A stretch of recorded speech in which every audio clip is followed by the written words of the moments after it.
Hi, everyone. Hello, good afternoon. Good afternoon.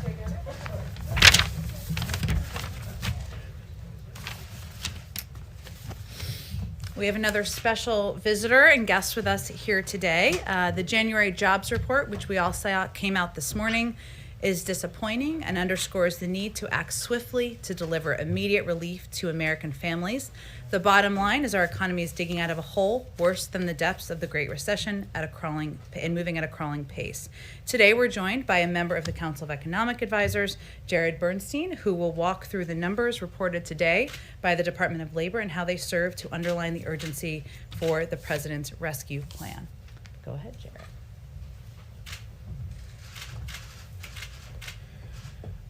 Thanks so much to Jen and the team for helping me be here today. This morning's employment report revealed a stall in the American job creation machine and underscores how precarious a situation our economy is in. The lack of job growth is a result of our failure to act appropriately in response to this immense dual crisis, and our economy and our families can't afford for us to fail to act once again.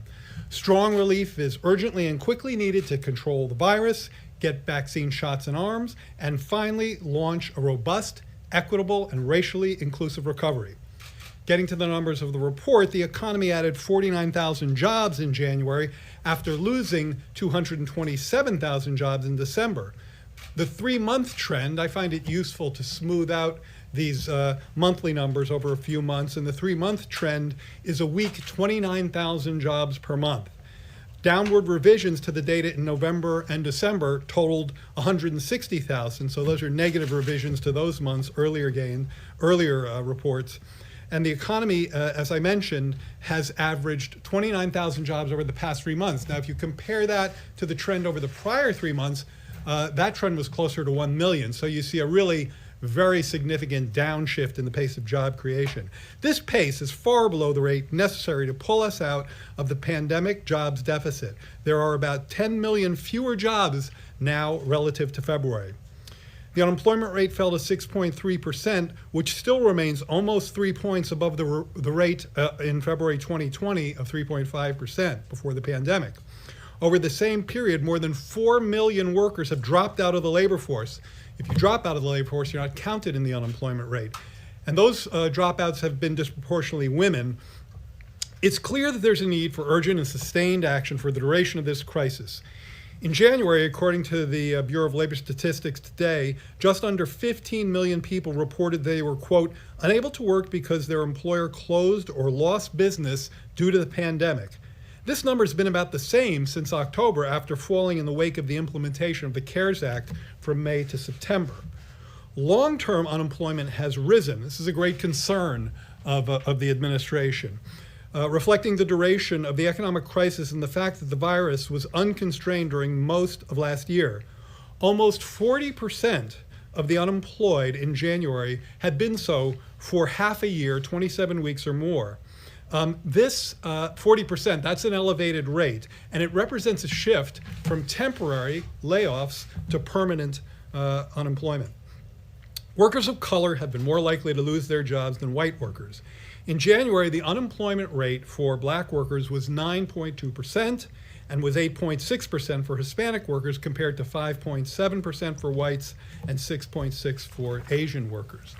While the unemployment rate for men and women is relatively similar, women have left the labor force in numbers that are of great concern to us. The employment rate among what we call prime age workers, women 25 to 54, is down 4 percentage points, 2.6 million women since February.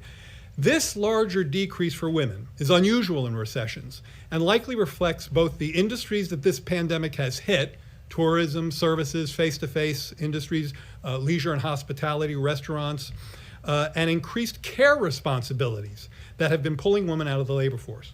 Certain industries have been especially hard hit. As I mentioned, the unemployment rate for leisure and hospitality workers is around 16%. The elevation in long-term unemployment is especially salient since benefits for these workers will expire soon without further congressional action. Today's report is yet another reminder that our economy is still climbing out of a hole deeper than that of the Great Recession and needs additional relief to ensure that the pandemic can be brought under control, that families and businesses can stay solvent and make it to the other side of this crisis, and that workers can feed their families and keep a roof over their head. With that. All right. I'm going to be the moderator. Trevor. Thanks for that summary. So a couple of questions related to this. First, as far as the $1,400 checks, Jared, do you think that, is there any economic argument for why those shouldn't go to a broader group of people? Is there any argument for raising the threshold that you would need to qualify for that? And then I have a follow-up as well. I think the key argument there is that there are families throughout not just the lower part of the income scale, but in the middle part of the income scale that have been suffering and doing everything they can to get through this crisis. The president has been very clear on an important point here, which is that if you look at teachers, if you look at folks who are in blue-collar professions, if you look at retail workers, healthcare workers, if those folks are unemployed, they can get unemployment coverage and that helps them. But many of those folks have kept their jobs. Many of them are essential workers, yet they've lost hours, they've lost wages, they're struggling to make ends meet, they face nutritional constraints, often they face foreclosure or eviction moratoria, which, by the way, forbearance when it comes to mortgage does not mean forgiveness. So many of these families are accumulating significant debt that will come due. Now, in terms of the parameters, you've asked about this, let's do just a little bit of wonky policy analysis, if that's okay.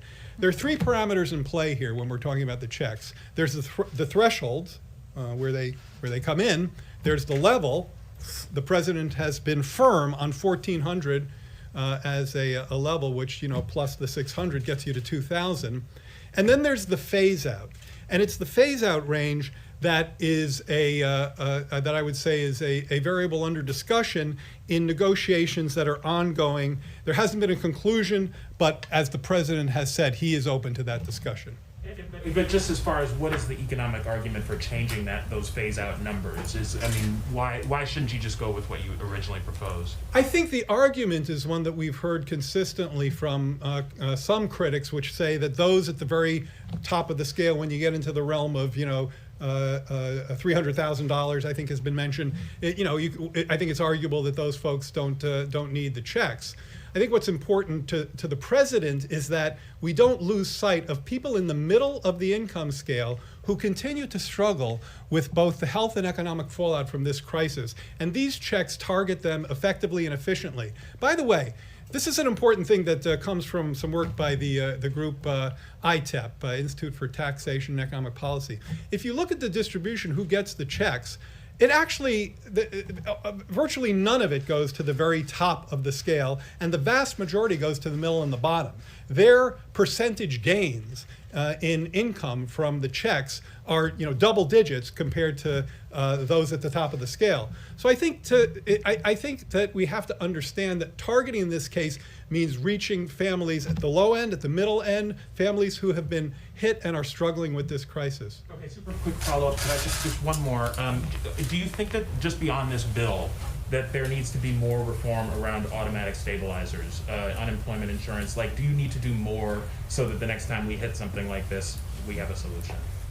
The president has on occasion talked about this point and said that if our automatic stabilizers are key to economic indicators or health indicators, that is a potentially useful policy advance. I know that Treasury Secretary Yellen has talked about that as well. Right now, we're kind of past the stage of thinking about right now, we're really at a point where we have a package that is calibrated to meet the urgency of the moment. And that's the American Rescue Plan. So that's what we want to focus on. There are all kinds of interesting policy discussions we could and should have, and I think that's one of them. But for now, what we need to do is get this package out there and meet the urgency of the moment. Thank you. Thanks for being here. I want to ask you about some of the criticism by one of your former colleagues, Larry Summers, of course, former top economic advisor to former President Barack Obama, former Treasury Secretary. He has acknowledged the bailout in 2009 by his own admission, he says didn't go far enough. But he says that this $1.9 trillion proposal is so big that it risks progressive priorities in the future and could potentially undermine the economy next year. Is the Biden administration going too big? No, I firmly would disagree with that contention. By the way, I wouldn't call the other thing a bailout. That was the Recovery Act, and I think that also was an effective measure. But I think that the idea now is that we have to hit back hard, we have to hit back strong if we're going to finally put this dual crisis of the pandemic and the economic pain that it has engendered behind us. With respect to Larry's point, I mean, one thing is just wrong, which is that our team is dismissive of inflationary risks. We've constantly argued that the risks of doing too little are far greater than the risk of going big, providing families and businesses with the relief they need to finally put this virus behind us. Second, I want to quote Fed Chair Jerome Powell, who strongly reiterated this view the other day, I think it was just a week or so ago, that inflationary risks are also asymmetric right now. When asked about this precise trade-off that you're asking me about, he said, and I'm quoting, "I'm much more worried about falling short of a complete recovery and losing people's careers and lives that they built because they don't get back to work in time. I'm more concerned about the damage that will do, not just to their lives, but to the United States economy, to the productive capacity of the economy. I'm more concerned about that than about the possibility which exists of higher inflation." So this is risk management. This is balancing risks. And in our view, the risks of doing too little are far greater than the risks of doing too much. And just one more question. The Senate moved forward with a measure that did not include an increase in the minimum wage. Has President Biden come to a determination that that's not going to be a part of the final package in order to get this passed, in order to get the Democratic support that he needs? The president has consistently argued that a minimum wage, $15 an hour, is essential to make sure that people, many of whom, millions of whom are essential workers, are not toiling at a minimum wage of $7.25 per hour, which is the federal minimum wage. This idea that somehow, and I've heard this in many questions, this idea that the minimum wage is somehow orthogonal to this package makes no sense to me, because it is an efficient and effective way to raise the pay of people who are in the bottom end of this workforce, essential workers in retail trade, in healthcare, in sanitation, people who are keeping this economy going, but consistently undercompensated for it. Will it be a part of the final package? I'm not going to negotiate that from the podium, as they say. Wait, Very good. I have one other point I want to make, though. Getting back to the argument with Larry. This is key from my perspective as an economist who, throughout my career, has been motivated and concerned. I think the theme of my work has always been making sure that this economy, that our economy, the American economy, provides ample opportunities for people from all walks of life, from all parts of the income scale, men and women, persons of color, communities of color, have the opportunities they need to realize their potential. And right now, there is deep unused capacity in this economy, which is targeted by the American Rescue Plan. There are 10 million unemployed people. There are 2.5 fewer women in the labor force than last year. As I mentioned, Black and Hispanic unemployment rates are 9%. We've got a job market in stall. The risk is a deflationary risk, which motivates us to go home or to go big or to go home. And the costs of inaction, of not addressing these risks, are too steep and too costly to these vulnerable groups relative to the likelihood of overheating. That's the way I think about it. Thank you. Just one more follow-up from the other Kristen. Is the White House's economic team, is there anyone on the team that is concerned that the $1.9 trillion is too big, is too much, or is everybody in agreement? The White House economic team is in complete consensus on the urgency of the need for this American Rescue Plan, and in complete solidarity on the calibration of this plan, that it's of the magnitude to meet the challenges we face. Again, with respect to Larry and his piece, it's just flat out wrong that our team is, quote, dismissive of inflationary risks. Janet Yellen is our Treasury Secretary, okay? She knows a little something about inflationary risks and has tracked that kind of, has tracked that economic issue forever. I just quoted from Jerome Powell, whose job is to manage that risk against the risk of slack in the job market, against the risk of persistent unemployment, against the risk of people getting stuck in joblessness so they can't get back out and get back into the job market, against the risk of scarring in the economy, meaning not doing enough about current damages so that they become permanent damages and people can't get back into the labor market. And businesses that should and would be viable on the other side of this crisis fail because we haven't taken the steps to get them through to the other side of the crisis. So the team has all of our oars in the water, pulling in exactly the same direction on that. Meredith, that has to be the last question. One other question on Larry Summers' criticism, not to belabor this point, but he also raises some questions about your future agenda. He notes that you will have committed 15% of GDP with this bill, with basically no increase in public investments. Is this a concern going forward? Where will you find the money to build back better, as the president has promised? I think the way President Biden talks about this is not just resonant, but is also follows an economic logic that I think is very strong. Rescue, recovery. The rescue plan, the American Rescue Plan, gets this economy and the families and the businesses in it to the other side of this crisis by finally controlling the virus, producing, distributing the vaccine, and giving people the relief they need to get to the other side. But simply getting back to where we were is a bar that's far too low for the Biden-Harris administration. And that's where Building Back Better and the recovery plan comes in. These are structural changes, by the way, many of which, as the president have said, permanent programs should be paid for.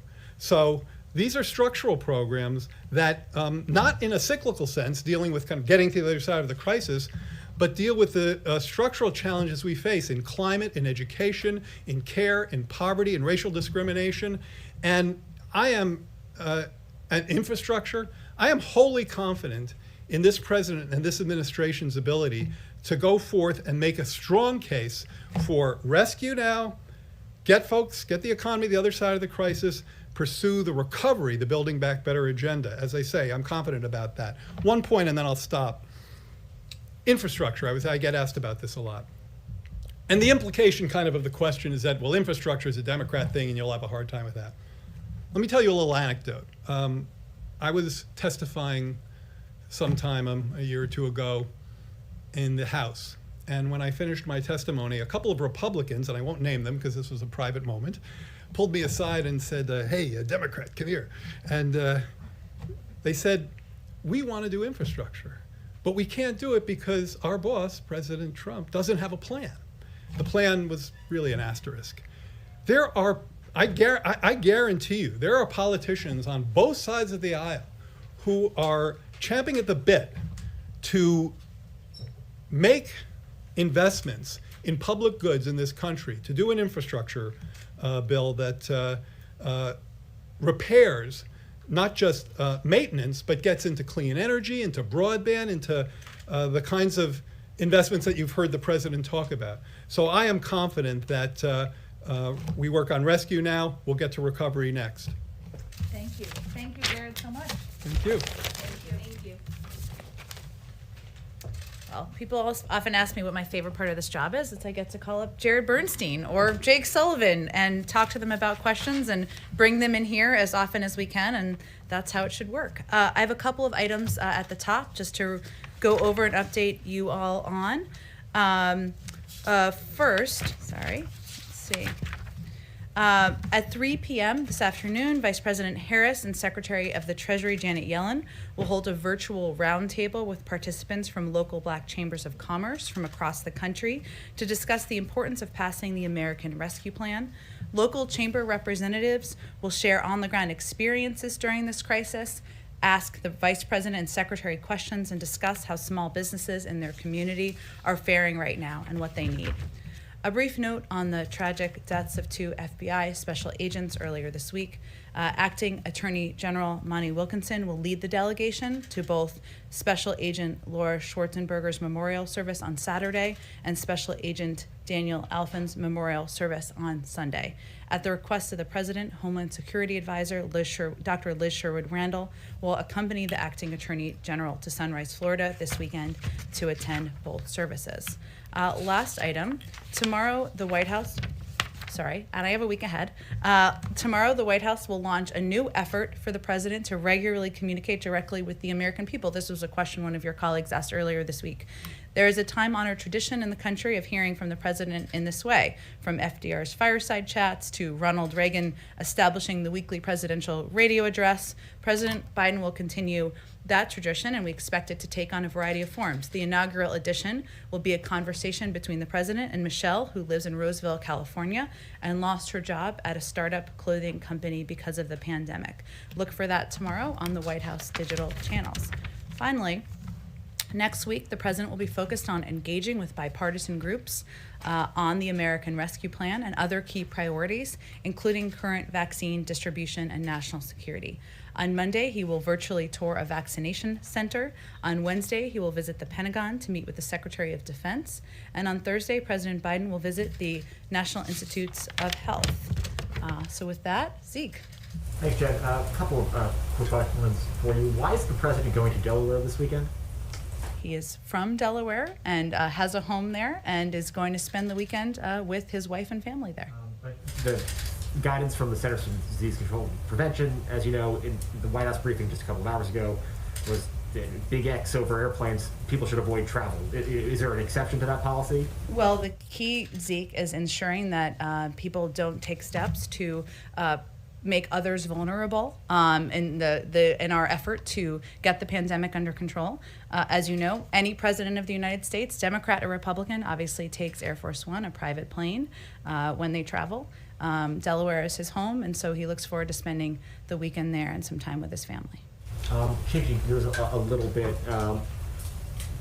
we know that the president's been vaccinated. Has he been receiving regular tests for the coronavirus while he's been here at the White House? We haven't seen since the transition sort of an update on his testing. I'm happy to get back to you on that and provide you an update. He has, as you know, received his second vaccination, which was done in public. And then a follow-up question from a couple weeks ago. You were asked about the president's policies towards federal executions. Does the president plan to put in place a blanket federal moratorium again? The president has spoken about his opposition to the death penalty in the past, but I don't have anything to predict for you or preview for you in terms of additional steps. And finally, just one last one, sorry, on the speech. It's okay. It's Friday. We've got to get it all out. There's a very different tone from the president. So when did the president recognize that continuing to negotiate with Republicans wasn't going to lead him anywhere, and they sort of had to embrace his proposal and get on board the train before it leaves the station? It seems that the time for negotiation is over. It's now that the president's trying to get this thing passed. Well, I wouldn't say that's an accurate characterization of his view or the view of any of us. Just to note, even as the package is moving through a reconciliation process, there is a great deal of time. The process enables for time for negotiations through committee work, which will happen next week. And also the majority of reconciliation bills in the past have been bipartisan. And so we certainly are hopeful that there will be opportunities for amendments from Republicans, amendments from others across the board to be a part of this process moving forward. Go ahead, Kristen. Thanks, Jen. If I could actually just follow up with you and just read some of what President Biden said today. He said, if I have to choose between getting help right now to Americans who are hurting so badly and getting bogged down in a lengthy negotiation or compromising on a bill that's not up to the crisis, that's an easy choice. I'm going to help the American people who are hurting now. So has he resigned himself to the fact that he's going to have to use reconciliation and move forward without 60 votes from Republicans? Well, he would use reconciliation, right? Congress would use that process. It's a parliamentary procedure, and just in a bill becomes a law, moment here. If there is an opportunity to move forward with a bipartisan package at any moment, that can happen. But again, I believe it's 18 of 24, and I can double check this, of reconciliation bills in the past have been bipartisan. And a bipartisan bill has 52 votes, 54 votes, 56 votes. But his point, on the last point, and then we'll go to your next question, is that we are not going to sit here and wait for an ongoing negotiation where, frankly, we haven't received an offer in return, right? A response offer to what the president has proposed, because the American people need the relief now. Understood, but it seems as though he has resigned himself to the fact that there will not be 60 votes in the Senate for whatever passes. Well, I think the president listens to the American people, who are frankly not too worried about what parliamentary procedure gets them relief, gets shots in people's arms, and reopens schools. And he is certainly hopeful that there is opportunity for this bill, whatever form it takes, to have bipartisan support. And there's an opportunity to do that. History shows that's precedent. If I could ask you on foreign policy, there's going to be a principals meeting on Iran today. President Biden so far has not accepted or has not moved forward with negotiations over a new Iran nuclear deal. When is the time frame for that to happen? And does he think he'll be able to get Democrats on board with this, Jen? They were quite critical in 2015. Well, first, and you asked this question first and smartly.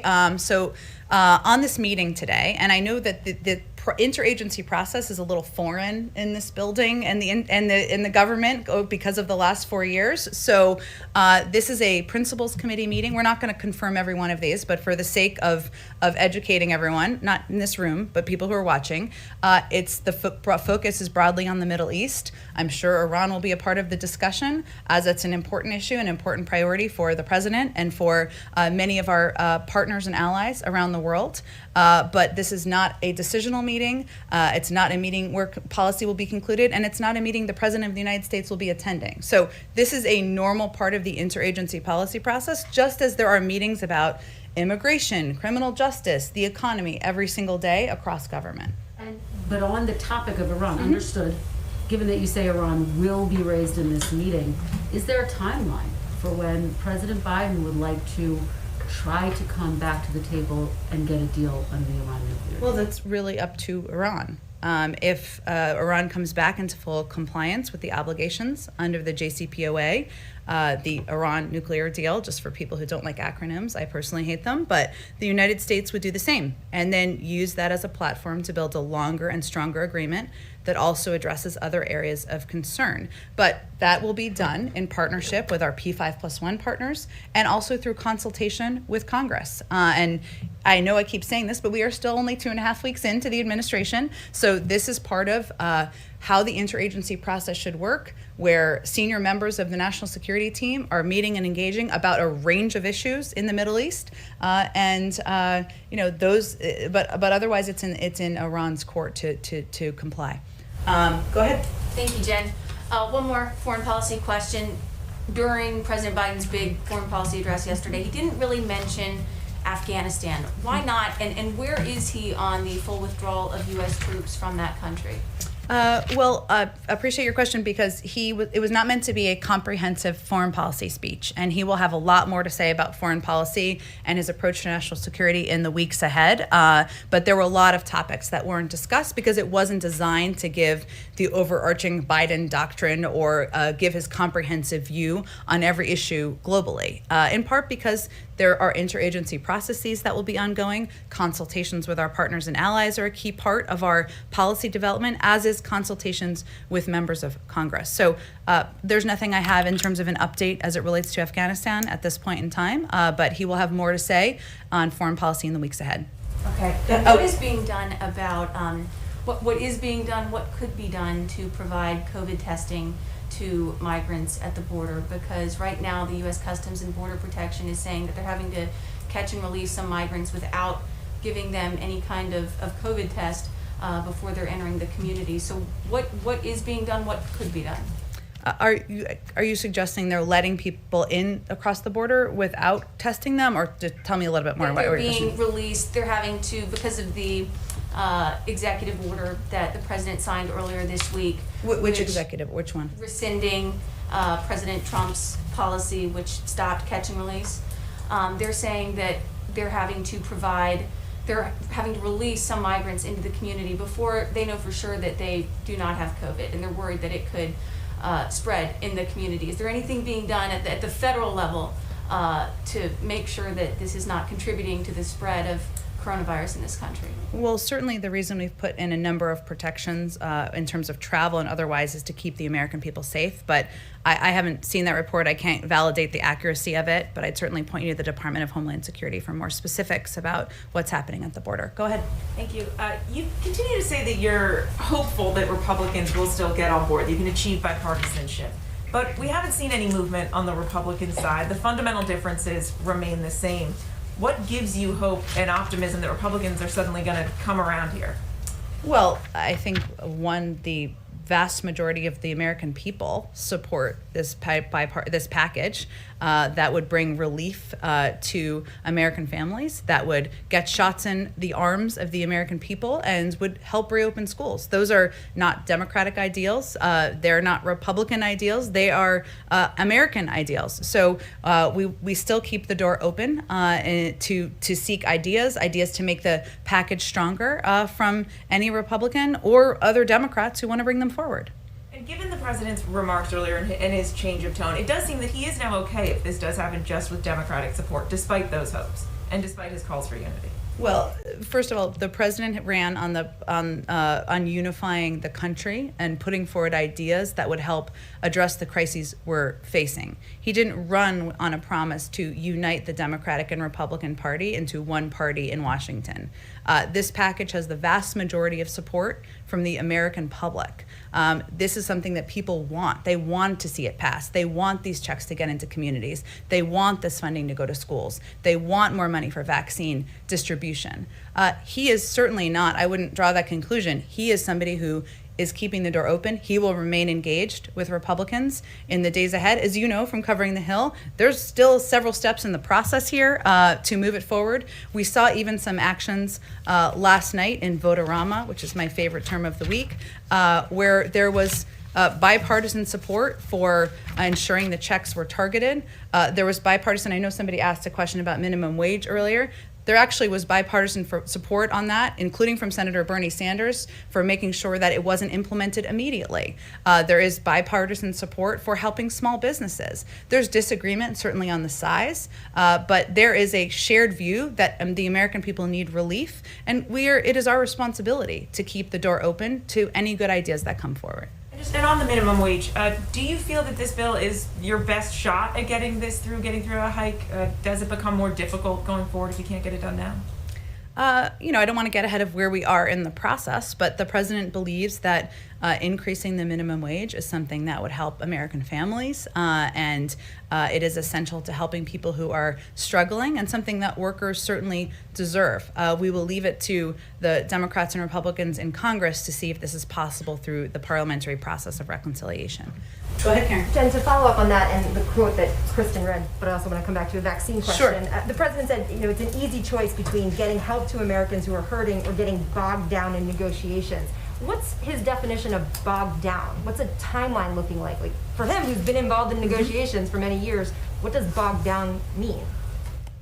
It means bogged down. It means I'm not going to set a timeline. I understand the desire and interest in that, but urgency means he is pleased to see that members of Congress, that Leader Schumer and that Speaker Pelosi are moving this forward rapidly. That there is fire under the bellies in the bellies of people in Congress to get this package through, move it through the process over the coming days and weeks. But that's up to them on the timeline. He just is going to continue to argue for urgency because the American people, until they know when they're going to get checks, until they know when schools are going to get funding, it's hard for them to plan. We know that there are timelines that are coming up. One, we're at the brink of spending out the package from December. $600 billion of that has already been spent out. And a lot of it is going to be spent out in the coming weeks. there is going to be a need for additional relief in all of these categories, so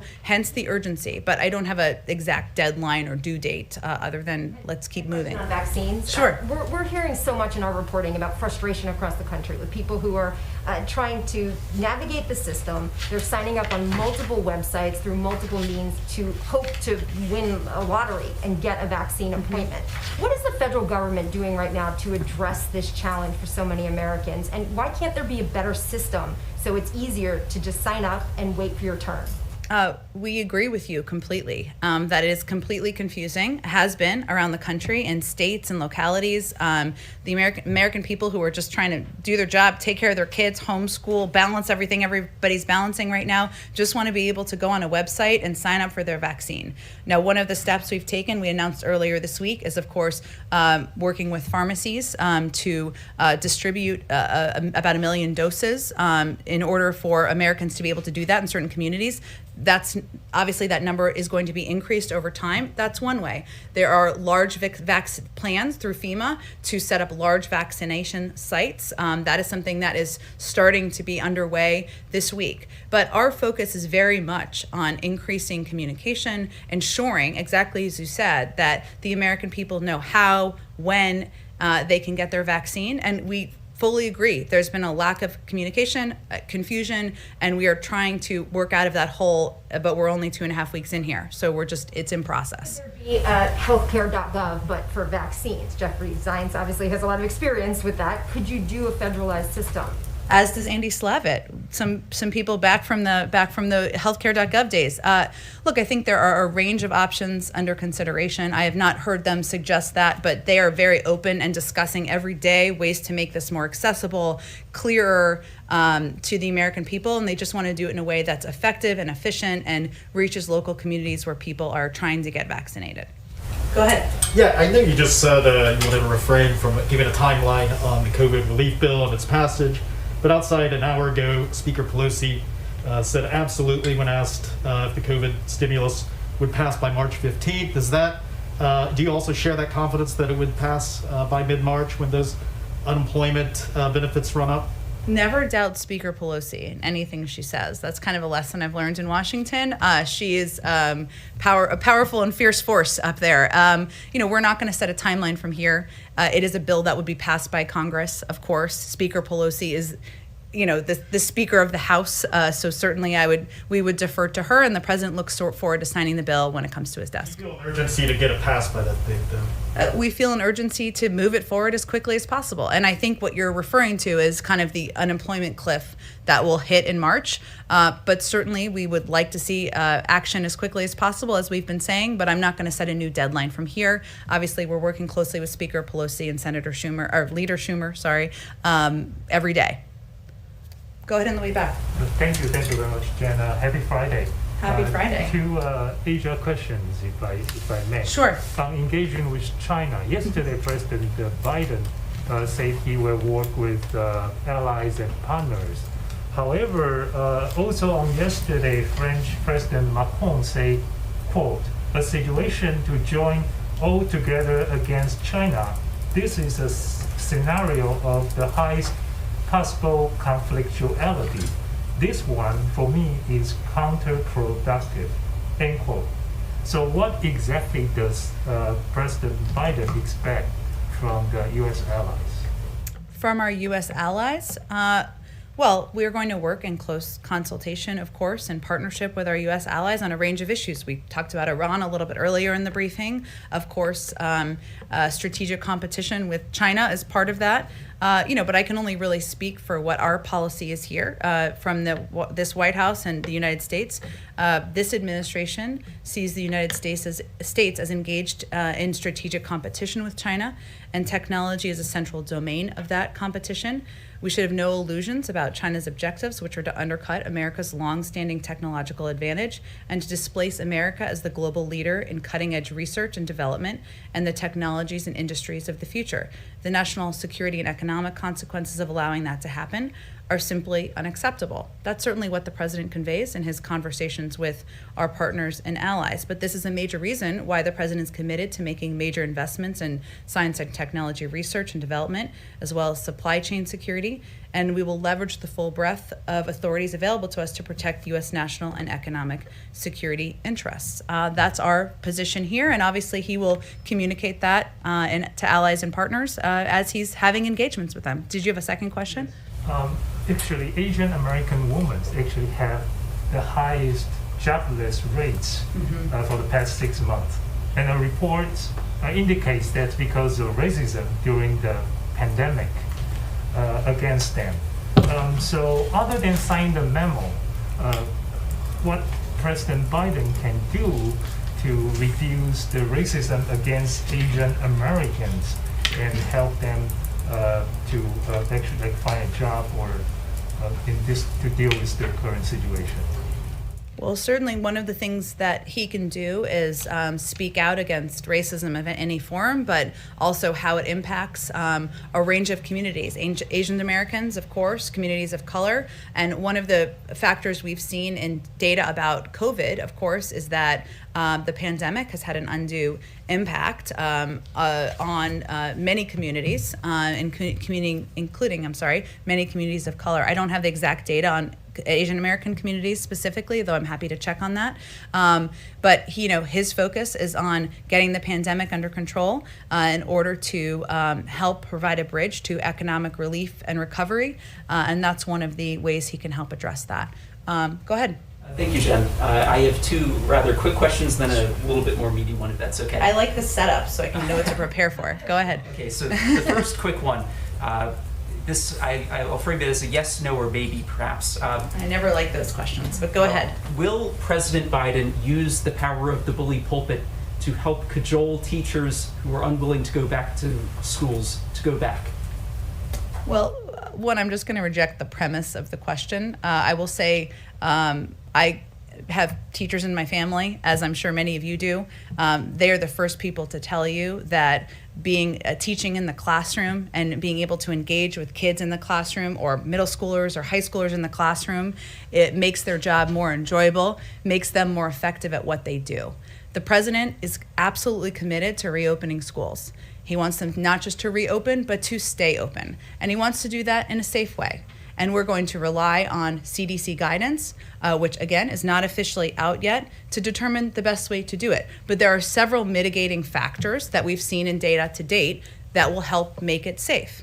Of course, vaccines are part of that, but so is masking, so is social distancing, so is ensuring that schools have the ventilation and the facilities that they need in order to do it safely. That's our focus. So the president's focus is on, and that's one of the reasons why he's out advocating for the American Rescue Plan. Part of that is funding so that schools can do exactly that.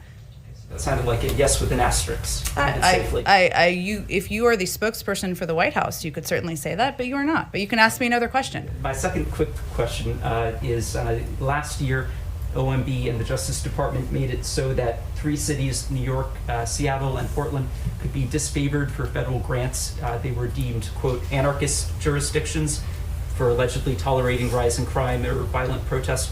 Has the Biden White House decided to reverse those policies disfavoring grants to those 3 cities? This is an OMB action from the Trump administration you're asking about? The Justice Department, yes. Okay. We are a new administration. We, of course, are reviewing a range of policies and charting our own path, but I don't think I'm going to have any comment on policies from a year ago from the prior administration. The third more meaty question, if I could just follow up on a quote from the president in December. He said, quote, my son, my family will not be involved in any business, any enterprise that is in conflict with or appears to be in conflict with where there's appropriate distance from the presidency and government. Just recently, there were reports that the president's son still owns a 10% stake in a Chinese investment firm formed with state-owned entities. Do you have an update on the divestment from that investment? He has been working to unwind his investment, but I would certainly point you, he's a private citizen, I would point you to him or his lawyers on the outside on any update. Go ahead. Thanks. I have 2 questions. Jared Bernstein was talking about the threshold of the stimulus checks and when they should phase out, and he said people who make over $300,000 or families should not get those checks. We've seen Susan Collins and some other Republicans talk about having the checks phase out to $50,000.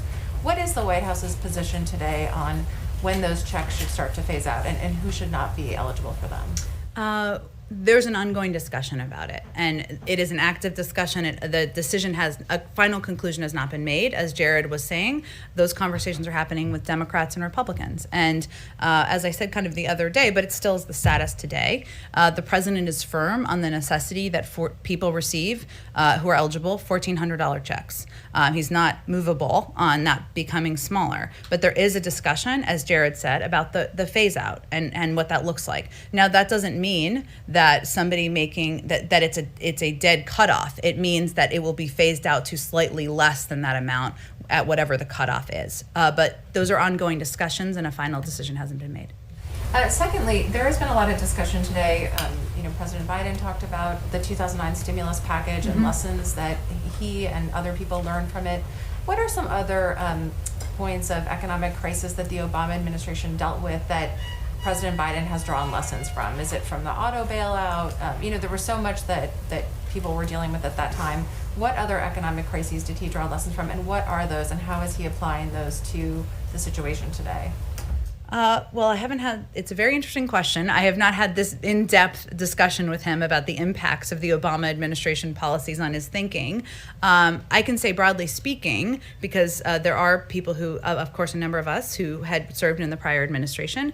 Of course, there are lessons about ensuring we act swiftly when the American people need relief, looking for bipartisan support, which is something certainly the former administration also did. There's also lessons we've learned about how we sell the packages that we're putting out there to the public. And that's one of the reasons why we bring in some of our economic officials or policy experts so that they can help lay out for all of you and hopefully for the public the thinking behind how packages are designed. And also that we need to continue to think about how we break down these packages for the public to ensure we're explaining why we're doing what we're doing. It's not just a $1.9 trillion package, right? It is a package that has funding to reopen schools. It is a package that it has funding to help ensure cops and firefighters can stay in their jobs. It's a package that will get vaccines in the arms of Americans, and it's a package that will ensure that the 1 in 7 Americans who don't have enough are concerned about putting food on the table are able to do that. So those are some of the lessons, but I don't have anything more about what he's specifically drawn from it. It seems like part of that lesson is to not wait for Republicans forever. It seems like you want to move quickly. The president wants to move quickly, as he talked about back on the campaign trail, too, because the American people need relief now, and then we don't have the luxury of waiting months to deliver that relief to them. So that is about reacting and responding to the needs of the American public at this moment in time and the crises we're facing. Go ahead, Kristen. Jen, thanks. I'd like to follow up on the issue of school reopenings. Dr. Walensky had said at a previous briefing there is increasing data to suggest that schools can safely reopen and that they can safely reopen without teachers getting vaccinated. You then said the official CDC guidance is not out yet, but there is some urgency to this because schools are making their decisions right now about how and when to reopen. So does the Biden administration have an assessment today about whether schools can reopen with or without teachers getting vaccinated? Well, first, the guidance will come officially from the CDC, as Dr. Walensky, who leads the CDC, would certainly convey to you. And what we're all conveying, and what I just did a few minutes ago, is convey that there's a lot of data that shows that it is, of course, we're looking at vaccines. That's an important part of keeping teachers and the American public safe. But we also need to look at other mitigation steps, I should say, including masking, social distancing, proper ventilation in schools. And the urgency should prompt Democrats and Republicans, many Democrats are, to come together to support the American Rescue Plan so we can get schools the funding they need. Schools are planning, but many of them don't have the funding they need to take the steps necessary to reopen. Do you know when the CDC specifically is going to put out that guidance? I would certainly point you to the CDC for more specifics on that. Go ahead, Anita. Thank you. Do you have a sense at this point of when the cabinet nominations will go through? Obviously, we're right up against the impeachment trial. This is what you all didn't want to happen, which is this delay. We don't know how long the trial will last. I'm specifically curious about the Attorney General I know you're eager to get him in. So any sense of that? And I assume that the President has spoken to Senate leaders about that. Is there anything that can be done? Well, we are certainly hopeful that more of our cabinet nominees can move forward. We have seen a number of them move forward in the last couple of weeks, many with bipartisan support, with bipartisan votes. But you're right that getting the Attorney General through, Merrick Garland, is vital not only to the president, but should be vital to Democrats and Republicans in Congress in order to have a leader at the head of the department who can oversee an independent Justice Department and ongoing effort and review any ongoing efforts or investigations that are happening there. This is an issue broadly, the confirmations in general, he has raised in the past with members of Congress, and certainly there's an understanding about the importance of having his people in place leading agencies, but I don't have anything specific for you to update on the timeline of an Attorney General being confirmed. And just generally, there's sort of no specific timeline on when these might be done, just as soon as possible, no timeline? Certainly, Anita, as soon as possible. We are confident that the Senate can walk and chew gum at the same time. As you will know, there was a delay in part because of the need to agree on a power sharing agreement. Obviously, we're past that. And certainly, given many of the comments, including from many Senate Republicans about the qualifications of our Attorney General, the President's Attorney General nominee, and the value that I think and hope we all share to have an independent Justice Department, we're certainly hopeful they can move forward as quickly as possible. Really quick housekeeping, sorry. Sure, go ahead. About next week. You mentioned a couple things that he's doing next week. One, on the Pentagon visit, should we be expecting speeches like we saw yesterday at these? I think Jake mentioned that he'll be doing a round of visits. So should we be expecting a speech at that event next week? That's a great question. I don't think we're fully cooked yet in the process. Certainly part of his effort is to thank civil servants and members of the military, of course, for the work they do every day protecting the American people. But in terms of what format the event will take, we're not quite there yet in our planning process. The other thing about next week, you mentioned a couple things, but you didn't mention meeting with members of Congress on the bill. I assume some of those meetings are going to happen next week. Can you tell us about any of those specific things? Will they come over here? Or? Well, many of them will be on recess. But he will be engaged, of course, continue to be engaged with members of Congress. Often those come together the day before or the night before, and we will, of course, keep you updated as those engagements happen or are planned for next week. Go ahead. So we know the President's doing an interview before the Super Bowl on Sunday. I mean, I'm guessing that's going to be an opportunity to reach a huge audience with your recovery plan. Mm-hmm. Is that going to be what he's going to use it for? And I guess also I'd like to know how will the President be watching the game and who he'll be rooting for? Who he'll be rooting for? Oh, boy. That's my first way to get hate mail from one part of the country. There's a division among our senior staff, I will admit, on this particular question, but I won't name names. The president will be watching the game in Delaware with his family, of course, his wife, Dr. Biden. In terms of the interview, and as you know, CBS is hosting the Super Bowl this year, and there's a long tradition of networks doing an interview with the president. So that will certainly be part of what you will see on Sunday. He, of course, that the anchor who is doing the interview will ask whatever the anchor wants to ask. That's how these things occur. But his objective is certainly to convey to the American people that he knows this time is difficult. He knows it requires a great deal of sacrifice. He's incredibly grateful to the healthcare workers, to the frontline workers, to people who are working every day to keep us safe. And hopefully he will have the opportunity to reiterate the measures that we can take. Masking, social distancing, of course, ensuring that people are getting the vaccine when they're eligible to get the vaccine, and update the public on his efforts to do exactly that. If I might just ask a second one for a colleague who can't be here because Sure. of COVID restrictions, from Brian Karem of Playboy. We saw a break with Saudi policy yesterday in the Middle East. So will the Biden administration openly condemn or implement sanctions against the Saudi government for the death of Washington Post writer Jamal Khashoggi? So first, let me say and reiterate that murder of Jamal Khashoggi was a horrific crime. We are prepared to release an unclassified report with full transparency for Congress. This is the law, and we'll follow the law.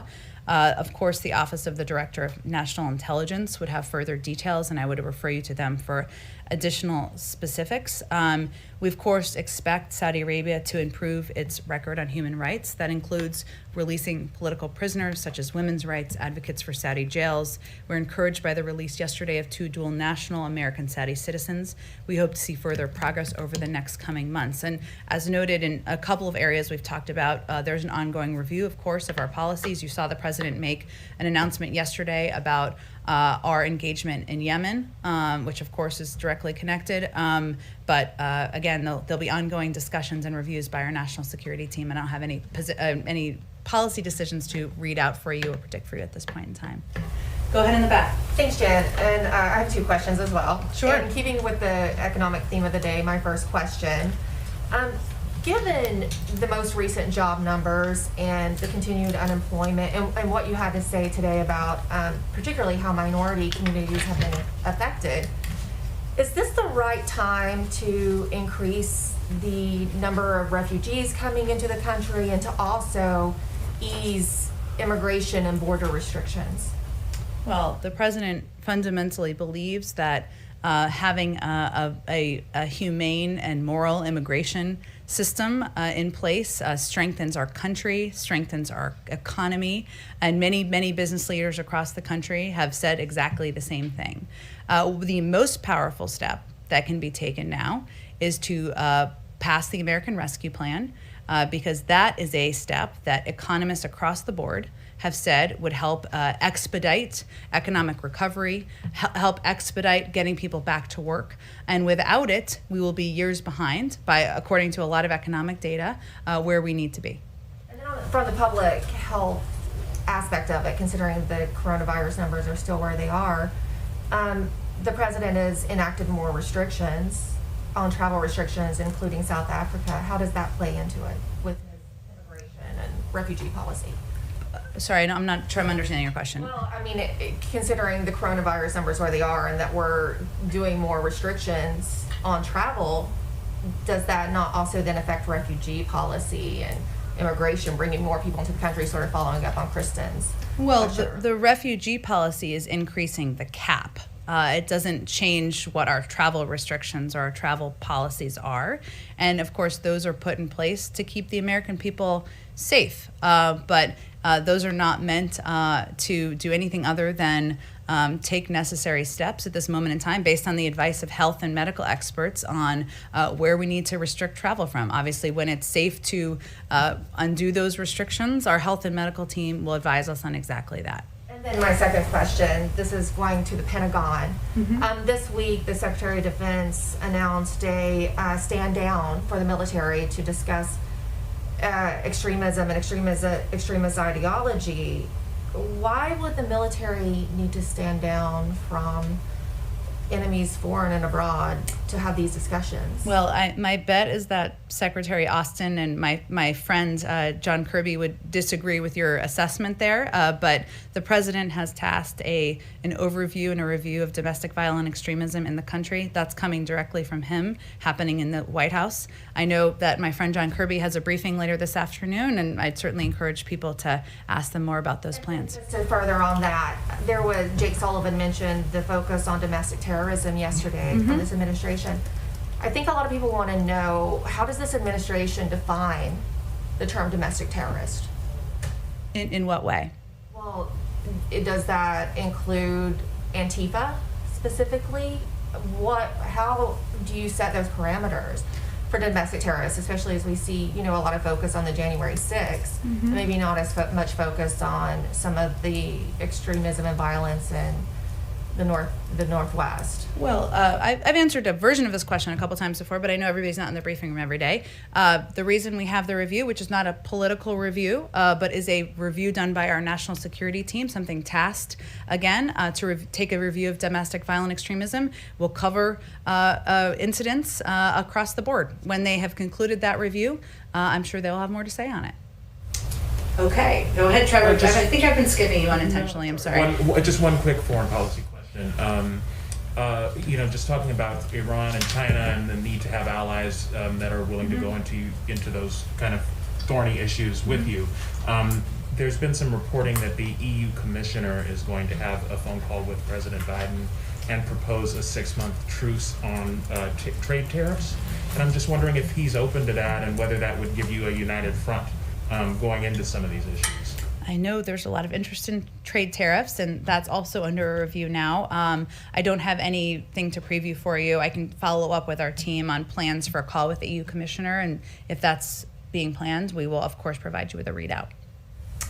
Go ahead. Yeah, following up on the several questions about school reopenings, does the White House believe, schools are contemplating this right now, whether to go back and reopen their schools. Does the White House believe that they should hold off on reopening until the CDC guidelines are out and until the American Rescue Plan is passed? Well, I think some schools are looking for that guidance and also looking for funding. Obviously, different jurisdictions make decisions, but we are hopeful that when the CDC guidelines are out, that will provide some advice, or from a medical, more than that, specific guidance from our health and medical team, the expertise of Dr. Walensky and her team on exactly what mitigation steps can and should be taken to reopen schools safely.